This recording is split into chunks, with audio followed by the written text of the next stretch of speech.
العاشمين التهي التهامي السيد البهي السراج المضيء الكوكب الدري صاحب الوقائر والسكينة المدفون بأرض المدينة العبد المعين الرسول المسدد المصطفى الأمجد المحمود الأحمد سيدنا ونبينا وشفيع ذنوبنا وحبيب قلوبنا وطبيب نفوسنا مولانا ومولى الثقلين جد الحسنين أبي القاسم محمد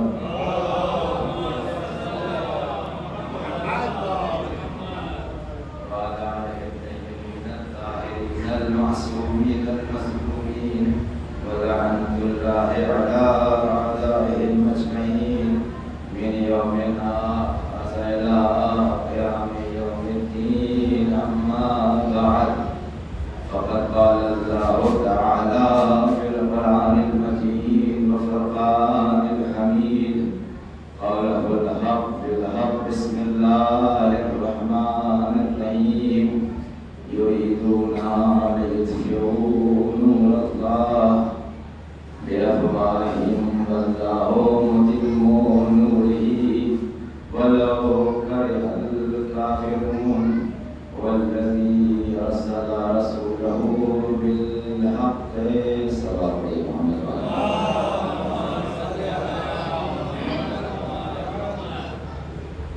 سورہ مسلم کربلا اور سامعین کرام مسلسل سورہ مبارکہ صف کی ان دو آیتوں کے زیر تحت امام حضرت اللہ تعالی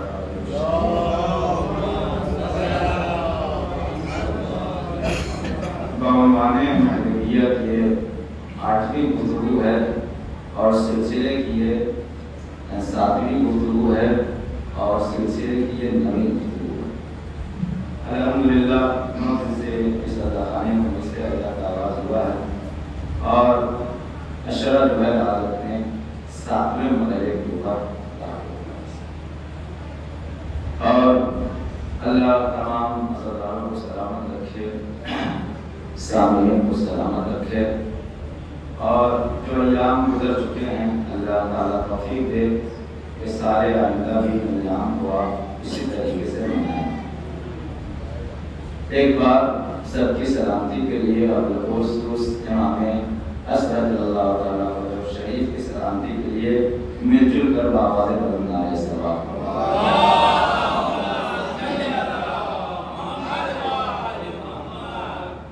تو گفتگو یہ چل رہی ہے کہ اس کائنات میں کسی نہ کسی وجود خدا کا ہر دور میں ہونا ضروری ہے. یہ کائنات یہ عالم یہ دنیا بغیر وجود خدا کے باقی نہیں رہ سکتی. اگر کائنات ہے تو اس کا مطلب یہ ہے کہ کوئی نہ کوئی ہادی کوئی نہ کوئی امام کوئی نہ کوئی رہبر چاہے ظاہر چاہے باطن چاہے دکھ رہا ہو چاہے چھپا ہوا ہو موجود ہے. اب سوال یہ ہے کہ جو ہمارے اور آپ کے امام علیہ الصلوۃ والسلام ہیں وہ ہیں پردہ غیب اور وہ ہمیں اور آپ کو دکھتے نہیں ہیں. اور بہت سارے لوگوں کا یہ اعتراض بھی ہے جو اپنے آپ کو عقل مند کہتے ہیں عقل مند بھی ہیں اور ساتھ مسلمان بھی ہیں. اور ان کا یہ اعتراض ہے کہ یہ کیسے امام ہیں جو غائب ہیں اور 1-2 سال سے نہیں 1200-1250 سال سے غائب ہیں اور آپ کے باپ دادا اس انتظار میں گزر گئے اور آپ بھی گزرنے والے ہیں یا گزر جائیں گے اور امام نہ کل آئے تھے نہ آج آئے ہیں. تو آپ سے بڑا کوئی اس دنیا میں معاذ اللہ بے وقوف نہیں ہے. آپ کے باپ دادا اسی بے وقوفی میں چلے گئے معاذ اللہ اور تم بھی چلے جاؤ گے. اگر وہ غائب کون تھی چیز ہے جو غائب ہمیشہ غائب رہتی ہے، اگر وہ ہیں تو دکھنا چاہیے، اس کا مطلب وہ نہیں ہے، نہیں ہے اسی لیے نہیں دکھ رہے ہیں۔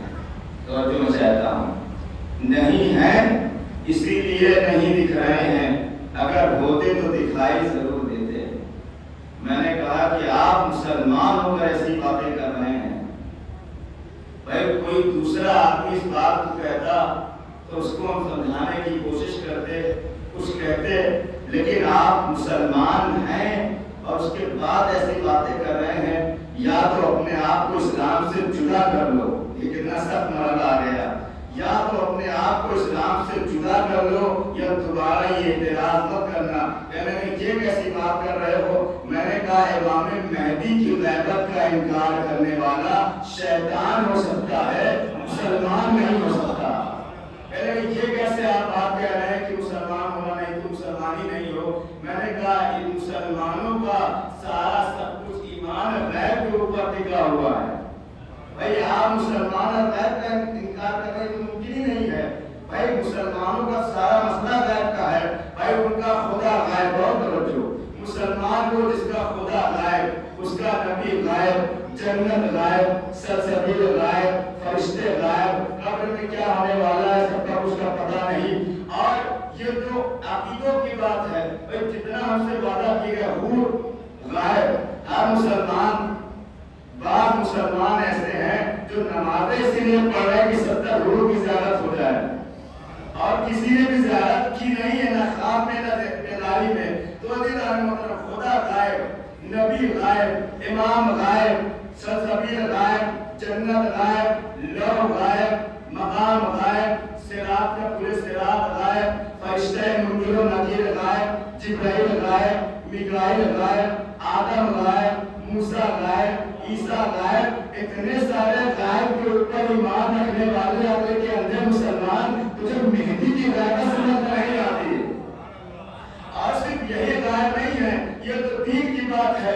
انسان ہے، عقل غائب ہے، دکھائی نہیں پڑتی، انسان ہے، عقل غائب ہے، شیطان موجود ہے، غائب ہے، انسان یہ فضا کے اندر ہوا غائب ہے، تار کے اندر بجلی غائب ہے، بھائی چوٹ لگی درد غائب ہے، اتنی ساری غیبت ہے۔ کہنے لگے ان سب کا اثر دکھتا ہے۔ میں نے کہا یہی تو ہم بھی بتانا چاہتے ہیں، جو چیزیں غائب ہوتی ہیں اپنا اثر ضرور چھوڑتی ہیں، اسی طریقے سے اگر امام غائب ہے تو امام کا اثر بھی موجود ہے۔ کہاں کہاں اثر ہے؟ میں نے کہا یہ پھولوں کا کھلنا، یہ پھولوں کا کھلنا، یہ دریاؤں کا بہنا، یہ سورج کا نکلنا، یہ ہواؤں کا چلنا، یہ ٹنڈیوں کا چہکنا، یہ انسانوں کا چلنا، یہ دریاؤں کا چلنا، یہ سب کچھ بتا رہا ہے تمہاری عقل غائب ہے، ایمان غائب نہیں ہے۔ صلوات پڑھے محمد آل محمد، ایک بلند ترین صلوات پڑھے محمد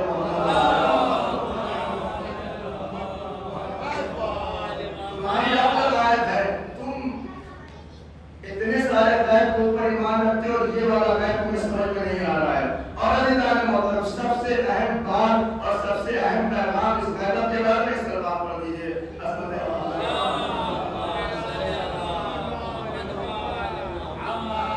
بہت بہت چاہتا ہوں بھائی غیب، امام غائب ہے کچھ نہیں رہے۔ امام علیہ السلام غیبت میں گئے کیوں؟ ان کو یہ غیبت ملی کیوں؟ میری فکر شاید اس کے قابل آسمان اللہ تعالیٰ نے، اور ہو سکتا ہے حدیث اس کے پیچھے ہو، اللہ تعالیٰ نے اپنی صفات کا مظہر انبیاء اور اماموں کو بنا کے بھیجا۔ خود جلیل القدر تھا، جلال والا ہے، اس نے علی کو جلال والا بنا کر کے بھیجا۔ خود رحمان الرحیم ہے، محمد کو صلی اللہ کا الا رحمت للعالمین بنا کر بھیجا۔ بھائی اللہ ساری صفات کا مالک ہے، لیکن اللہ کبھی زمین پہ آیا نہیں، اور یہ بندہ کبھی زمین سے آسمان پہ اللہ کے پاس گیا نہیں، اور جب جائے گا پھر واپس آ نہیں پائے گا۔ تو پتہ ہے کیسے کہ ہم نے اللہ کا کیا دیکھا ہے؟ تو عزیزان محترم، اب اللہ بتا رہا ہے کہ میں عالم ہوں، میں صادق ہوں، میں امین ہوں، میں فلاں ہوں، میں یہ ہوں، میں قادر ہوں، میں جلال ہوں، میں جمیل ہوں، میں حسین ہوں، اتنی ساری صفات ہیں۔ تو ان صفات کے مظہر کو اللہ نے کہا کہ اگر میں جلیل ہوں، بھائی آپ بحق محمد وانت المحمود بحق علی وانت الاعلی بحق فاطمہ وانت فاطر السماوات والارض. یعنی اللہ اپنے صفات کے مظہر بتا رہا ہے کہ اگر میں اعلیٰ ہوں تو ان کو علی بنا دیا، میں فاطر ہوں تو ان کو فاطمہ بنا دیا. تو اللہ نے اپنی تمام صفات کا کوئی نہ کوئی مظہر اس کائنات میں بھیجا تھا. اللہ کی ایک صفت غائب ہونا بھی ہے. نہیں اتنی خاموشی سے آپ نے قرآن صلی اللہ علیہ وسلم پڑھیے محمد. اگر میں پھنسی آواز میں طاقت لگا رہا ہوں تو آپ کھلی آواز میں کم سے کم جو کہ بلند سے آواز تو پڑھ سکتے ہیں محمد.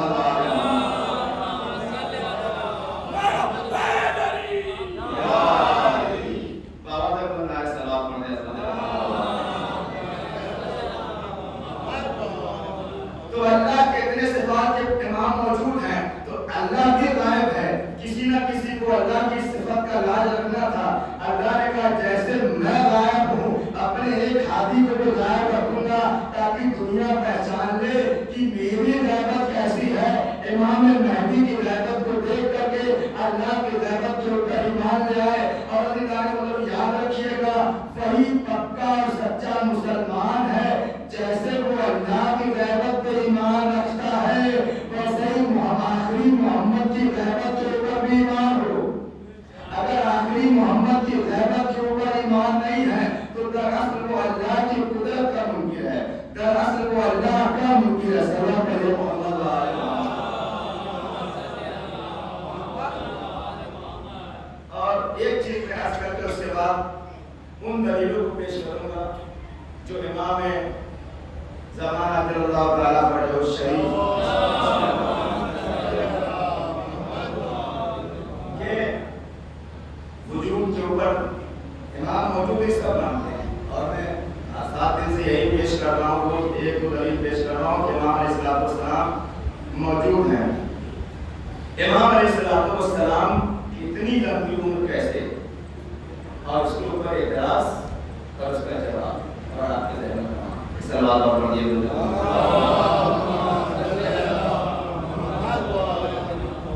اس سے پہلے ایک بات عرض کرنا چاہتا ہوں. ہم اپنے وقت کے امام کا انتظار کر رہے ہیں اور جب انتظار کر رہے ہیں تو عالم کیا ہے؟ انتظار کا مطلب یہ ہے کہ ہمیں امید ہے کہ ابھی تو انتظار کر رہے ہیں. اگر آپ اور انتظار کا یہ بھی مطلب نہیں ہے کہ آپ کہہ رہے ہیں کہ انتظار کا کچھ تیاری بھی نہ کریں. جیسے مجلس میں جب خطیب کا انتظار کیا جاتا ہے تو طریقہ کیا ہے کہ فرش اعلیٰ بچھا دی جائے، ممبر سجا دیا جائے، مؤمنین آ جائیں، اس کے بعد خطیب کا انتظار ہوتا ہے. اب یہ ہے کہ آپ کہیں کہ ہم مولانا صاحب کا انتظار کر رہے ہیں، نہ فرش اعلیٰ بچھی ہے، نہ ممبر سجا ہے، نہ امام بارگاہ کا اہتمام ہے، نہ تبرک کا اہتمام. اسے انتظار نہیں کہا جاتا. کہ آپ یہاں سے جماعت پڑھنے کے لیے پہنچے ہیں، کہہ رہے ہیں امام کا انتظار کر رہے ہیں، نہ وضو کیا ہے، نہ مصلی بچھایا ہے، نہ کوئی اہتمام ہے. یہ آپ بیوقوف بنا رہے ہیں، انتظار نہیں کر رہے ہیں. انتظار کرنے کا مطلب یہ ہے کم سے کم کچھ تو آمادگی کر دی جائے. اگر ذاکر کا انتظار ہے تو فرش اعلیٰ بچھا لو، اگر امام جماعت کا انتظار ہے تو مصلی بچھا لو. اگر امام کے انتظار کا دعویٰ کر رہے ہو کوئی ایسی جگہ تو بناؤ، اپنے مال کو پاک تو بناؤ، اپنے بازو میں طاقت لاؤ تاکہ امام سے کہہ سکو امام یہ بازو تیار ہے آپ کی نصرت کے لیے، یہ پیسہ تیار ہے آپ کی خدمت کے لیے، یہ تلوار تیار ہے آپ کی مدد کے لیے. صلوات پڑھیں محمد وآلہ محمد. تو انتظار کا مطلب یہ ہوتا ہے کہ آپ کی تیاری آپ کریں، باقی کام امام علیہ السلام آگے کریں گے. انتظار کا مطلب یہی ہوتا ہے. انتظار کا حقیقی مطلب یہ نہیں کہ ہاتھ دھرے بیٹھے ہوئے ہیں کہ ہم انتظار کر رہے ہیں، صاحب کائے کا انتظار کر رہے ہیں، بیوقوف بنا رہے ہیں ہمارا امام کو اور اس کے لیے امام آ بھی نہیں رہے. تو انتظار سے کیا ہوتا ہے؟ جو لوگ انتظار کرتے ہیں انہیں امید ہوتی ہے، اور جہاں امید نہیں ہوتی وہاں قوم انسان سر بھر جاتا ہے. دیکھیں دنیا میں جو لوگ خودکشی کرتے ہیں، سوسائڈ کرتے ہیں، جاں بحق ہوتے ہیں، آتم ہتیا کرتے ہیں، جس لفظ میں آپ سمجھ رہے ہیں، خودکشی کرتے ہیں، اپنے آپ کو مار لیتے ہیں۔ اپنے آپ کو مارنے کی سب سے بڑی وجہ یہ ہے کہ جب اس کو کچھ سمجھ میں نہیں آتا، کہیں سے کوئی امید نہیں نظر آتی، تو اپنے آپ کو آخری مرحلے میں اپنے آپ کو ختم کر دیتا، سمجھتا ہے کہ ختم ہو گیا کام، قصہ تمام۔ جب اسے نہیں پتا ہے ختم ہونے کے بعد قصہ شروع ہونے والا ہے، ختم ہونے والا نہیں ہے۔ یہ ہماری آپ کو غلط فہمی ہے کہ ہم مر جائیں گے سب کچھ ختم ہو جائے گا۔ نہیں، ابھی شروع نہیں ہوا ہے، کچھ ختم کہاں سے ہوگا؟ شروع کہاں سے ہوگا؟ مرنے کے بعد۔ تو میں یہ کہہ رہا تھا کہ امام علیہ السلام کا انتظار ہمیں کیا دلاتا ہے؟ امید۔ ہمیں امید ہے، اور جس کے پاس امید ہوتی ہے وہ دنیا میں کبھی ہارتے نہیں۔ جس قوم کے پاس امید ہے وہ قوم کبھی تباہ و برباد نہیں ہوتی، اور جس کے پاس امید نہیں، مثلا ایک گاؤں ہے، اس کے اوپر ظلم ہو رہا ہے، اور اس گاؤں والوں کو یہ معلوم ہے کہ ہمیں بچانے کے لیے کوئی آئے گا نہیں۔ آپ لوگ اس سے بہتر چیز کو سمجھ سکتے ہیں۔ ایک گاؤں ہے یا کچھ لوگ ہیں، ایک خاندان ہے، ایک قبیلہ ہے، اور اس کی امید ختم ہو گئی ہے۔ اس کو اب پتا ہے کہ ہمیں کوئی بچانے آنے والا نہیں ہے، لہٰذا لڑ کر کے کوئی فائدہ نہیں ہے۔ ہاتھ کھا دیا، اپنے آپ کو سرنڈر کر دیا، اور اپنے آپ کو ان کے حوالے کر دیا، ظلم برداشت کرنے لگے، ظلم کا مقابلہ کرنا چھوڑ۔ کیوں؟ کیونکہ امید نہیں ہے کوئی مدد آنے والی ہے۔ اگر ذرا سی یہ امید ہوتی کہ اگر ہم 10 دن تک لڑتے رہیں، 11ویں دن کوئی ہماری مدد کو آ سکتا ہے۔ بہت توجہ چاہتا ہوں، بڑا اہم مدعا آپ کے سامنے پیش کرنے کی کوشش کرتا ہوں۔ بھائی 10 دن ہمیں پتا ہے کہ اگر ہم 10 دن لڑیں گے تو 11ویں دن ہماری کوئی مدد کو آ سکتا ہے، تو اس آدمی کے اندر 10 دن لڑنے کا جذبہ آ جائے گا۔ لیکن یہ پتا ہو کہ ہم 10 نہیں 10 سال تک لڑتے رہے، کوئی مدد کو آنے والا نہیں ہے، کوئی بچانے والا نہیں ہے، تو پہلے ہی دن جذبہ اس کا ختم ہو جائے گا، سر جھک جائے گا۔ عزیزان محترم، ہمارے پاس امید موجود ہے۔ بھائی 1400 سالوں سے ہم امید لیے بیٹھے ہوئے ہیں کہ ہمارا وارث باقی ہے، وہ ہمیں بچانے کے لیے آئے گا، ہمیں بچانے کے لیے آئے گا، ہمیں بچانے کے لیے آئے گا۔ اب جملہ آپ کے حوالے کرنے جا رہا ہوں۔ بہت ساری قومیں بک گئی، برباد ہو گئی، نابود ہو گئی، لیکن ہم کیوں باقی ہے؟ اس لیے کہ ہمیں معلوم ہے کہ ہماری امید کا دل غیر میں موجود ہے، اور عالم یہ ہے کہ یہ سر ہمیشہ، یہ سر ہم سر کٹا سکتے ہیں لیکن سر جھکا نہیں سکتے۔ ہم دنیا میں قلیل ہوئے ہیں، یعنی قلیل سمجھ لینا، ہم دنیا میں ہمیشہ قلیل ہوئے ہیں، کبھی ذلیل نہیں ہوئے۔ ہماری تعداد کم ہوئی ہے، ہم قلت میں ضرور جیتے ہیں، ذلت میں کبھی نہیں جیتے، کیونکہ ہمیں معلوم ہے کہ ہمارا رہبر، ہمارا حبیب، ہمارا رہنما موجود ہے۔ ہم آج لڑ رہے ہیں اس امید کے اوپر کہ دنیا دیکھ لے، اگر تم ہمیں قتل کر رہے ہو تو یاد رکھو ہمارا وارث موجود ہے۔ آج تم ہمیں قتل کرو گے، کل وہ تمہیں قتل کرے گا۔ سلوات پڑھیے محمد کا۔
یہ ہمیں امید، ہمیں ترقی کرنے کا موقع دیتی ہے۔ اسی امید میں تو ہم جی رہے ہیں کہ ہمیں اپنی قوم کو آگے بڑھانا ہے، ہمیں اپنی جوانوں کو آگے بڑھانا ہے، اپنی ایک فوج تیار کرنی ہے، تاکہ جب ہمارے امام آئیں تو ان کے لیے ڈاکٹرز بھی موجود ہوں، ان کے لیے انجینئر بھی موجود ہوں، ان کے لیے مولوی مولانا بھی موجود ہوں۔ ہر طرح کے اپنے امام علیہ السلام کو چاہیے، صرف مجلس پڑھنے والوں کو بھی ضرورت نہیں ہے۔ امام کو ہر شعبے کا، ہر سبجیکٹ کا، ہر موضوع کا ایک اچھا انسان چاہیے، پڑھا لکھا انسان چاہیے، اور امام یہ چاہتے بھی ہیں تو وہ قوم، وہ معاشرہ، وہ سماج کبھی برباد نہیں ہوتا جس کے پیچھے امید ٹکی ہوئی ہو، جس کے پیچھے امید قائم ہے۔ ہم اور آپ اس امید پہ جی رہے ہیں کہ ٹھیک ہے ہمارے پاس کوئی آل اولاد نہیں، کچھ نہیں ہے، تب بھی ہم پیسہ کما رہے، کیوں؟ اپنے امام علیہ السلام نے کچھ زمین وقف کر کے چلے جائیں گے، کچھ چیزیں بنا کر کے چلے جائیں گے۔ تو ہزار طریقے ہیں امام علیہ السلام کے جینے کے لیے۔ ایک سلوات پڑھ لیجیے۔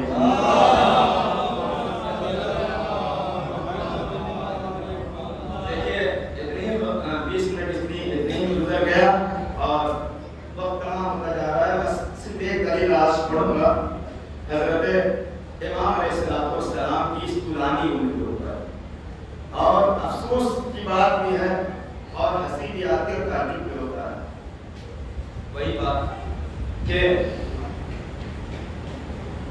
وہ لوگ امام کی طول عمر کے اوپر اعتراض کرتے ہیں جو قرآن کو ماننے والے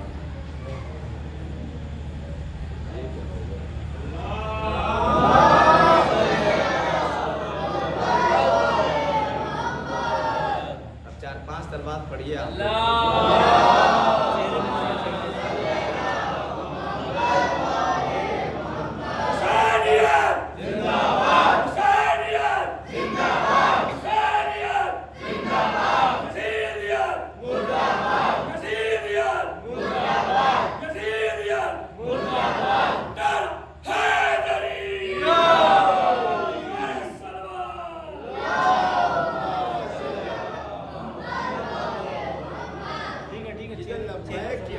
یہ پورے مجمع کی آواز نہیں آ رہی ہے۔ دیکھیے میں پھر کہہ رہا ہوں، یہ کوئی ہنسی مذاق کا موقع نہیں ہے کہ میں آپ کو طنز کر رہا ہوں۔ لبیک کا مطلب یہ ہوتا ہے کہ مولا ہم حاضر ہیں۔ یہ ہم کہتے کہتے تھک گئے کہ ہم کربلا میں ہوتے تو یہ کرتے، ہمیں کربلا چھوڑ دو، شولی میں تو ہیں آپ۔ جب ایک نعرہ نہیں لگا پا رہے ہیں تو امام کی مدد کیا کریں گے؟ یہ نعرہ اپنے پورے وجود سے، یہ نعرہ آپ کی پہچان ہے۔ شاہراہوں کے اوپر ہر جگہ ہم نعرہ لگا کے بتاتے ہیں کہ ہم حلالی لوگ ہیں۔ یہ نعرہ پہچان ہے حلالی ہونے کی۔ آپ نہیں پہنچے، رسول سے کسی نے پوچھا کہ یا رسول اللہ، آپ کے علی نے اس اژدہے کو مار دیا جس کے ذریعے سے یہ پتہ لگتا تھا کہ حلالی کون ہے اور حرام زادہ کون ہے۔ جب مولا علیہ السلام کی ولادت ہوئی تو ابو لہب کا ایک قانون تھا، کچھ کام وہ کیا کرتا تھا۔ تو ایک کام یہ کرتا تھا کہ وہ بچے کو لے جا کر کے اژدہے کے سامنے رکھ دیتا تھا۔ اگر بچے کو وہ اژدہا کھا لیتا تھا تو اس کا مطلب یہ ہے کہ یہ جہاں سے آیا تھا وہیں چلا گیا، حرام زادہ ہے۔ اور اگر بچہ محفوظ رہتا تھا تو اس کا مطلب یہ ہوتا تھا، ادھر توجہ چاہتا ہوں، تو اس کا مطلب کیا ہوتا تھا کہ یہ بچہ حلال زادہ ہے۔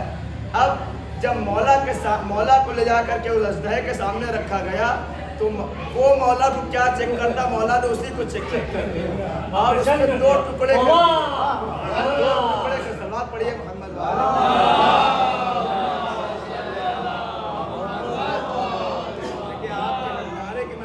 جہاں بھی رہا کریے بلند آواز سے نہ یا علی لبیک کہا کہ جب بھی کوئی بھی نعرہ لگے تو اپنی پوری طاقت سے یا علی کہا کریے، کیونکہ یہی آپ کی نجات کا بھی ذریعہ ہے۔ تو مولا نے کیا کیا؟ اس کا دو حصوں میں تقسیم کر دیا، وہ مارا گیا۔ مولا علی تو اپنے بچے تھے، ان کو لے چلے گئے گھر۔ ابھی ابو لہب اور 10 اس کے ساتھی چلے آئے، یا علی یا رسول اللہ یہ تو غضب ہو گیا، اب ہم کیا کریں گے؟ اب ہم کیسے چیک کریں گے حلالی کون ہے اور حرام زادہ کون ہے؟ ایک مرتبہ رسول نے کہا اب سانپ کی ضرورت نہیں ہے، بس علی کا ذکر اس کے سامنے کر دینا، علی کا ذکر کر دینا۔ یعنی اس زمانے سے لے کر کے آج سے لے کر کے قیامت تک اگر حلالی اور حرامی میں فرق دیکھنا ہو تو بس یہ دیکھو، اگر اس کے دل میں علی کی محبت ہے تو حلال زیادہ ہے، علی سے نفرت ہے تو حرام زیادہ ہے۔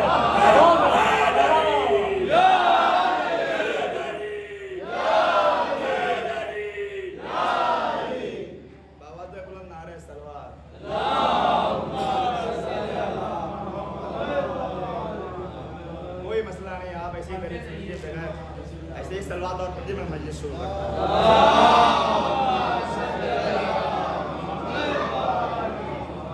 تعجب ہمیں دیکھیے، ماحول جیسا ہو کوئی فرق نہیں پڑتا، آپ کو ٹکے رہنا ہے، آپ کو جمے رہنا ہے، کیونکہ ہم علی والے ہیں۔ بھائی جب فوج جیت رہی تھی تب بھی علی کھڑے تھے، جب اسلام ہار رہا تھا تب بھی علی کھڑے تھے۔ جنگ احد کی بات کر رہا ہوں۔ جنگ احد میں کیا ہوا؟ اب دیکھیے بات سے بات نکلی۔ جنگ احد میں یہ ہوا کہ پہلے مسلمان جیت رہے تھے تو سب لڑ رہے تھے، کوئی بھاگ نہیں رہا تھا، اور جیسے ہی مسلمان ہارنے لگے سب بھاگنے لگے۔ لیکن علی علیہ السلام چاہے حالات جیسے ہوں ٹکے تھے، جب جیت رہے تھے تب بھی ویسے ہی قدم جمے ہوئے تھے، جب سب بھاگ رہے تب بھی قدم جمے ہوئے تھے۔ تو ہم بھی علی والے ہیں، چاہے پنکھا چلے تب بھی بیٹھے رہیں گے، تب بھی بیٹھے رہیں گے۔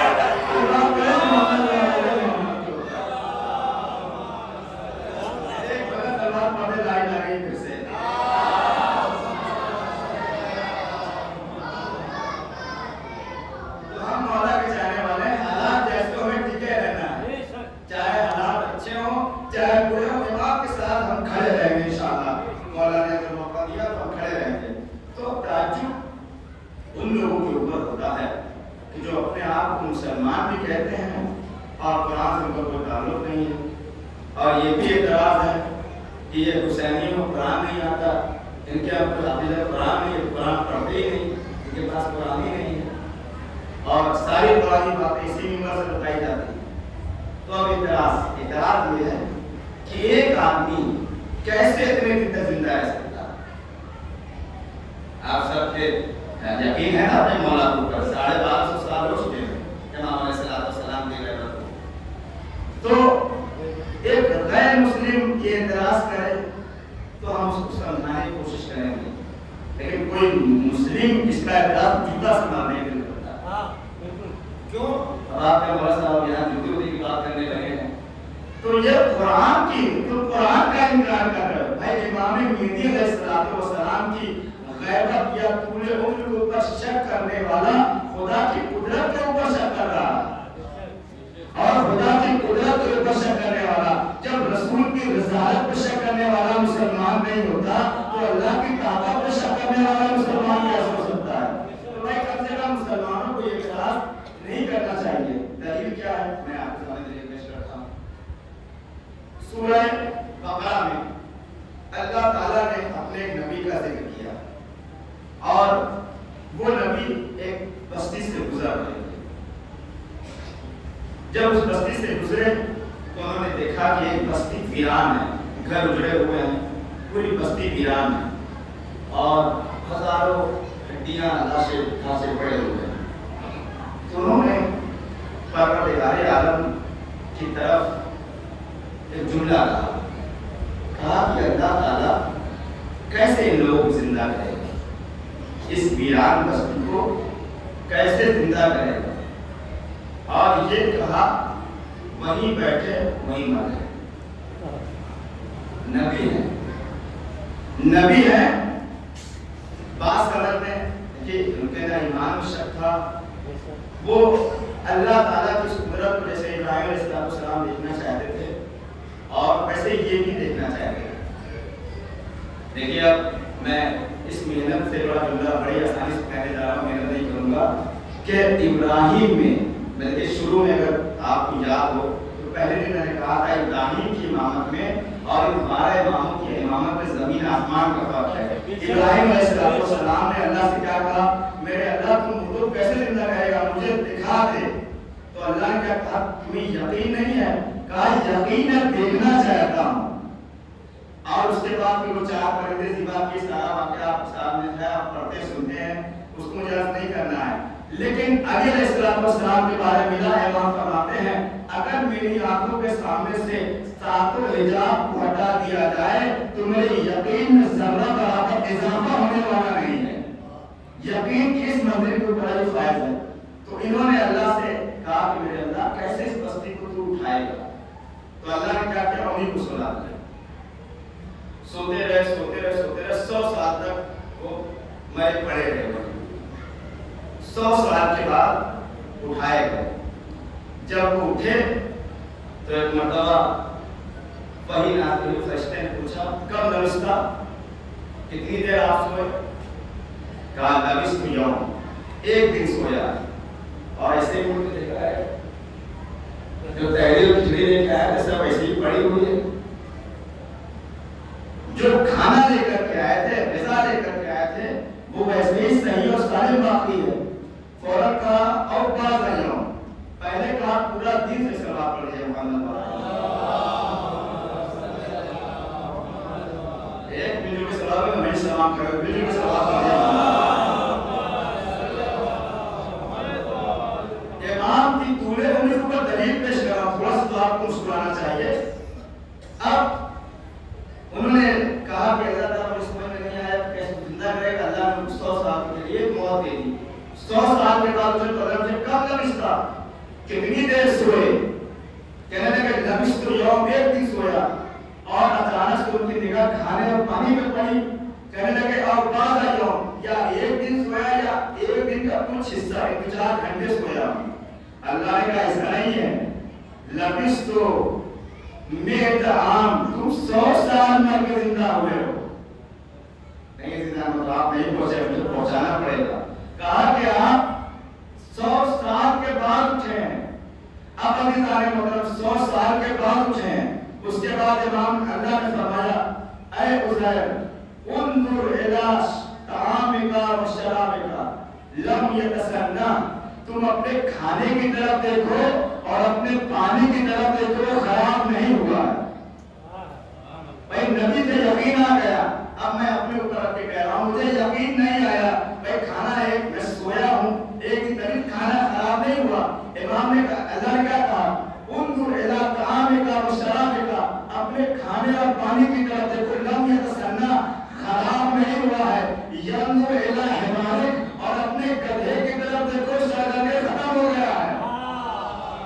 بھائی آبادی داری ہوتا میں نے خدا سے سوال کیا میرے اللہ یہ کیا معاملہ ہے جو جلدی خراب ہونے والی چیز تھی اسے تم نے 100 سال باقی رکھا، اور جو کم سے کم 10-15 سال چلنے والا تھا اسے تم نے بالکل تباہ و برباد کر دیا.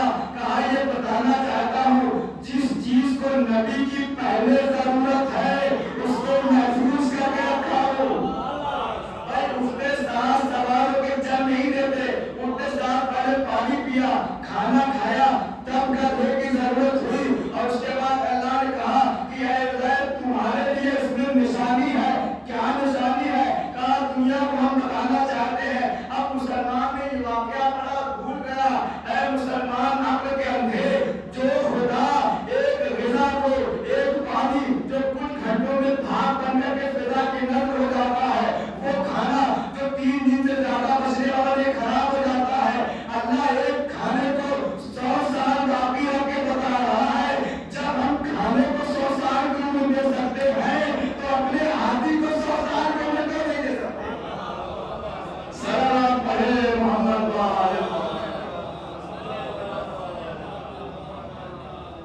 جب کھانا 100 سال بچ سکتا ہے تو وہ تو ہاتھی ہیں، وہ تو امام ہیں. اور اس کے بعد گدھے کی طرف کا گدھا دیکھیے اپنا.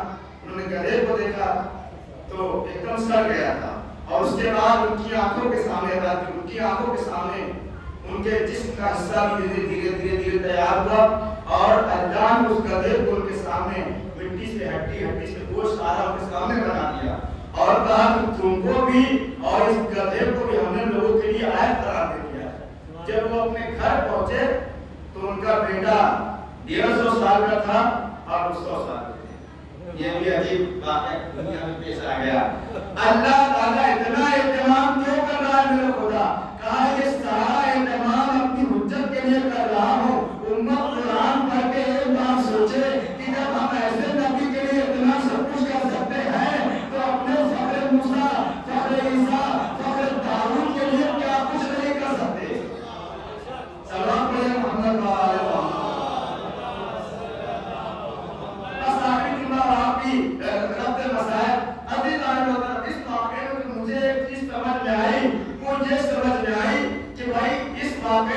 چیزیں تھیں.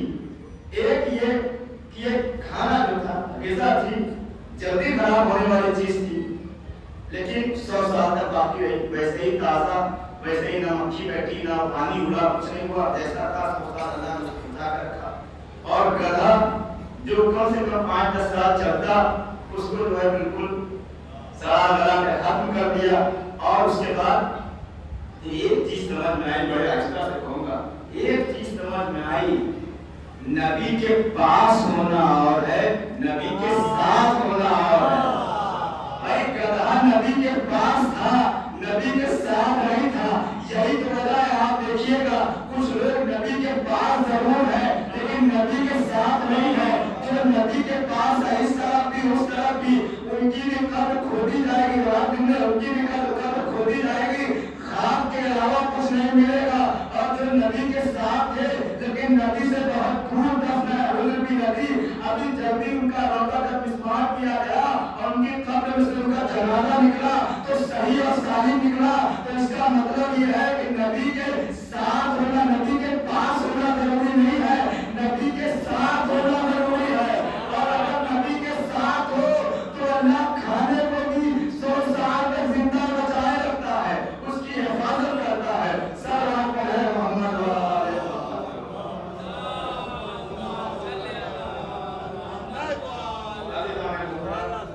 نبی کے ساتھ پاس بہت سارے لوگ تھے لیکن ساتھ بہت کم لوگ تھے. اور اس میں ایک نام وہ ایسے ترقی کا بھی ہے, کچھ نبی سے پاس تو نہیں ہو پائے لیکن ساتھ میں تھے اور آج تک زندہ ہیں. اور جو نبی کے پاس ہیں بس اتنا ہی کرم اللہ کو ہوتا ہے کہ نبی کی خوشبو کے صدقے میں وہ بدبوئیں دبی ہوئی ہیں. اگر کہیں اور اتنی بدبو نکلتی قسم خدا کی, اب آپ سو رہے ہیں بڑا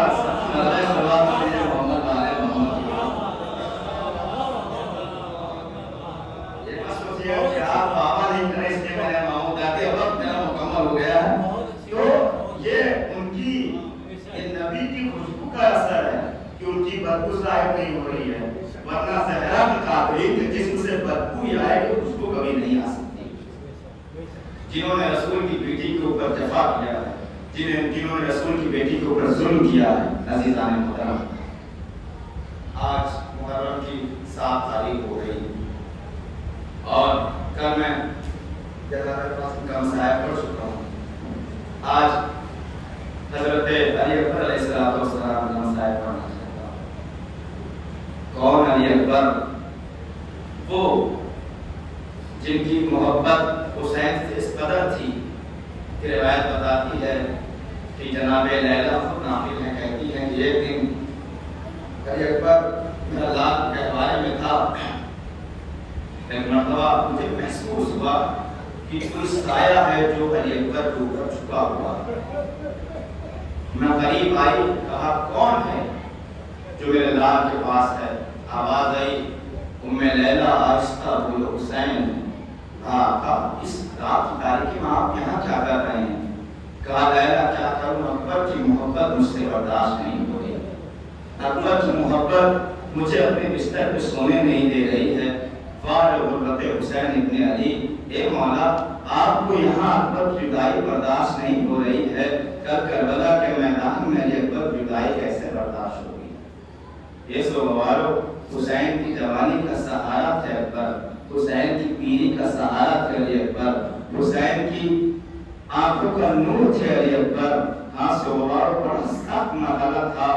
امام حسین علیہ السلام کے لیے اپنے اس جوان لال کو مقتل میں جانے کی اجازت دینا.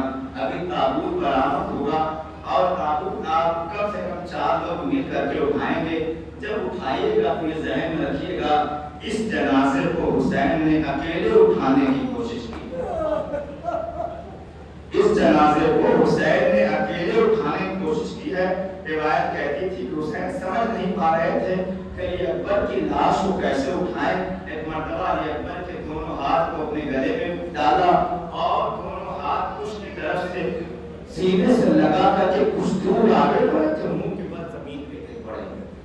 57 برس کا باپ, جوان لال کی میت وہ بھی اکیلے اٹھانا بڑا سخت مرحلہ ہوتا ہے.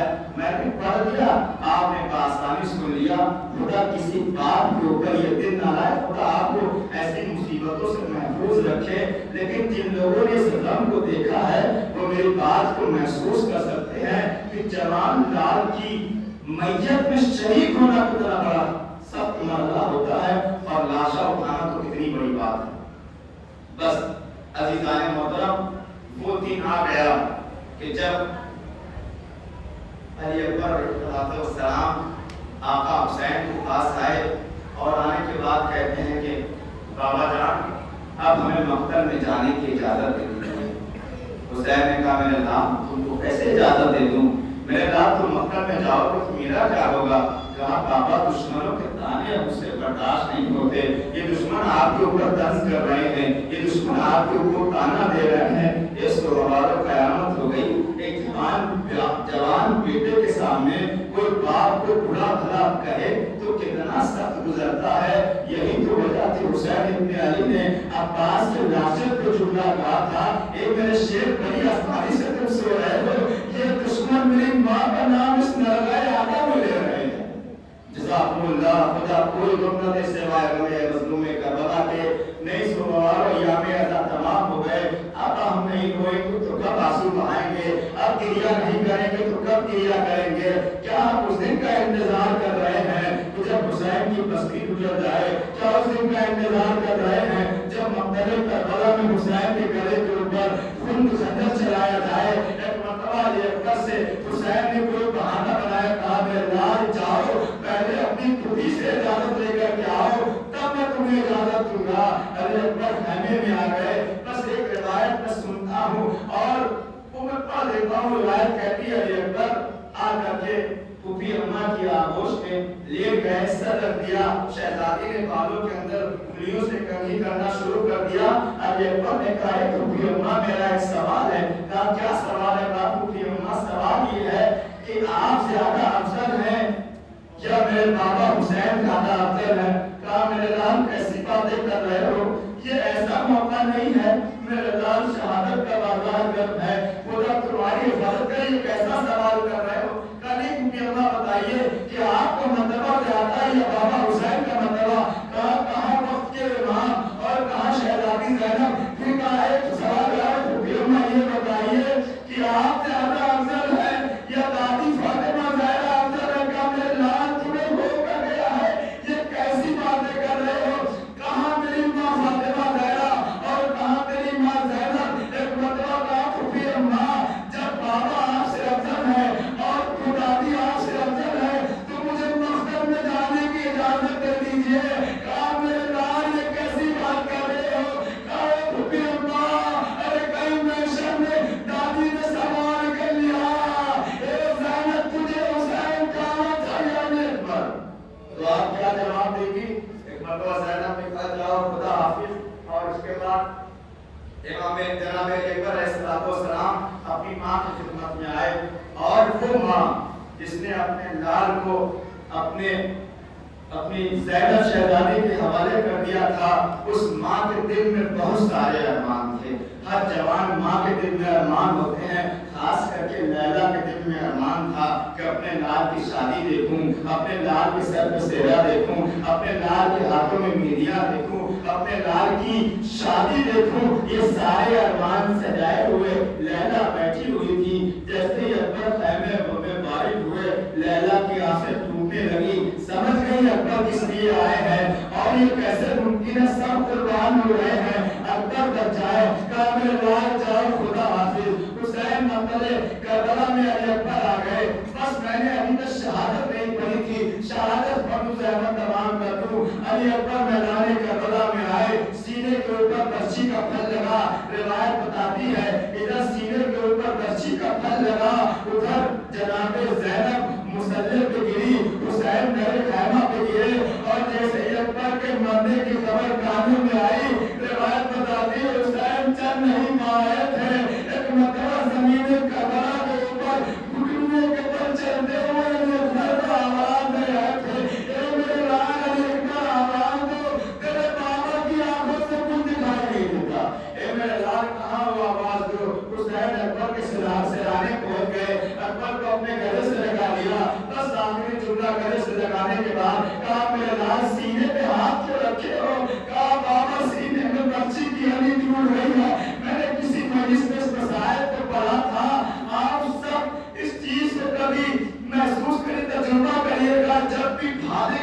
یہ ہوتی ہے جو نیزہ ہوتا ہے اس میں ایک نوک اس طریقے سے نکلی ہوتی ہے اور جب اسے زمین میں آپ کبھی گاڑیے اور کھینچیے تو مٹی کو اپنے ساتھ لے کر کے نکلتا ہے. ارے 18 سال کے کڑیے جوان کے سینے میں نیزے کی علی مار دی گئی. جب حسین نے اس نیزے کی علی کو کھینچا علی اکبر کا کلیجہ باہر نکل آیا. ایک مرتبہ حسین نے سوکھے ہوئے ہوٹوں پہ رکھ دیا.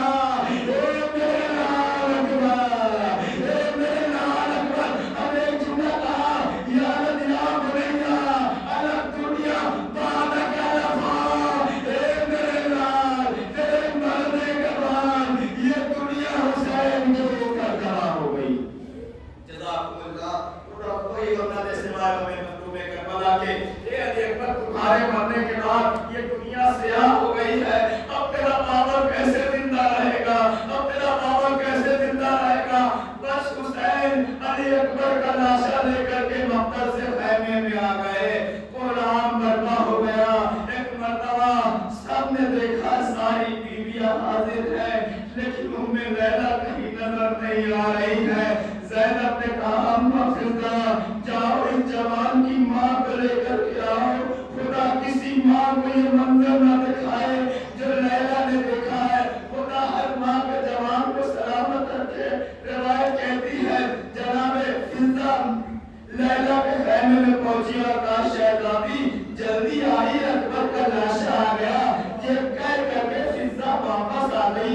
ابھی تابوت آئے گا آپ زیارت کریے گا لیکن چوننے سے پہلے ایک بار سوچ لیجیے گا کہ اکبر بہت زخمی ہے. ایک مرتبہ جناب فضا یہ کہہ کر کے جناب لیلا کے خیمے سے واپس آ گئی اور یہاں اکبر کے لاش کے اوپر مصیبت ہے.